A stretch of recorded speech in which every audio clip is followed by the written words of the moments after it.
तो बात अठन्नी चैप्टर का उद्देश्य भी हम क्लियर कर लेते हैं, डिस्कस कर लेते हैं, क्योंकि बहुत इंपॉर्टेंट क्वेश्चन होता है उद्देश्य और शीर्षक, तो कर लेते हैं। और ये क्वेश्चन ऐसे भी आता है कि प्रस्तुत पाठ में कौन सी समस्या उठाई गई है, अपने विचार स्पष्ट कीजिए। तो उद्देश्य है या ये क्वेश्चन है, दोनों का कंटेंट एक ही होगा, लेकिन पहली और दूसरी लाइन याद रखना, ताकि क्वेश्चन अगर पूछा जाए तो उसी फॉर्म में तुम आंसर लिखो। है उद्देश्य ही वो, लेकिन शुरुआत वो दोनों लाइन ध्यान रखना।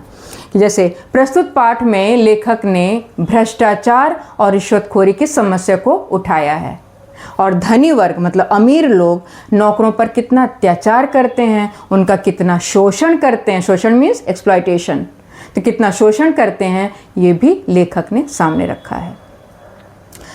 अमीर लोग गरीबों से जमकर काम करवाते हैं, मगर बदले में उन्हें इतना भी वेतन नहीं देते कि उनका गुजारा ठीक से चल सके, उनके परिवार का खर्चा ठीक से चल सके। और इसके विपरीत अमीर लोग बेईमानी के कमाई से, भ्रष्टाचार के पैसों से आलीशान कोठियों में रहते हैं, और गरीबों से जरा सी चूक हो जाती है, कोई गलती हो जाती है तो उन्हें बेरहमी से मारा पीटा जाता है, उन्हें कड़ी सजा दी जाती है।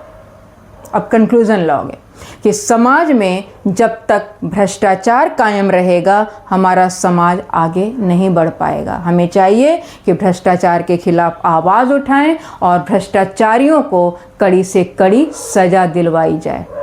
खत्म। तो इस तरह से तुम्हारा उद्देश्य खत्म। तो बात अठन्नी की चैप्टर का शीर्षक भी हम क्लियर कर लेते हैं। ठीक है, उद्देश्य तो हो ही गया।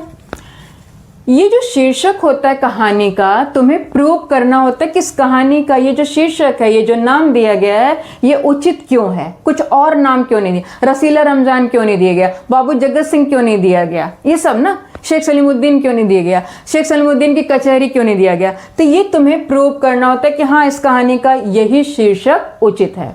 ठीक है, तो ये क्वेश्चन ऐसे आता है कि प्रस्तुत कहानी का शीर्षक बात अठन्नी की क्यों उचित है, इसे स्पष्ट कीजिए। चलो शुरू करते हैं। पहली लाइन याद रखना, शीर्षक में, उद्देश्य में नहीं, शीर्षक में, कि प्रस्तुत कहानी का शीर्षक बात अठन्नी की पूरी तरह से उचित और स्पष्ट है, ये ध्यान में रखना। पहली लाइन, ठीक, ये स्टेटमेंट दे दिया। अब कंटेंट दोगे, कहानी दोगे, एक शॉर्ट कहानी दोगे जिसमें वो इसके इर्द गिर्द घूमनी चाहिए। और देखते हैं कैसे। जब रसीला के बच्चे गांव में बीमार थे तो और इलाज के लिए पैसे नहीं थे उसके पास, तो उसके मित्र रमज़ान ने कुछ पैसे देकर रसीला की मदद की। बाद में रसीला ने उसके सारे पैसे चुका दिए, लेकिन 8 आने बाकी रह गए थे। 8 आने के कर्ज को चुकाने के लिए रसीला ने अपने मालिक के 5 रुपयों से 8 आने चुरा कर रमज़ान को लौटा दिए। और जब रसीला के 8 आने की चोरी पकड़ी गई तो उसके मालिक बाबू जगत सिंह ने उसे बेरहमी से मारा पीटा और पुलिस के हवाले कर दिया।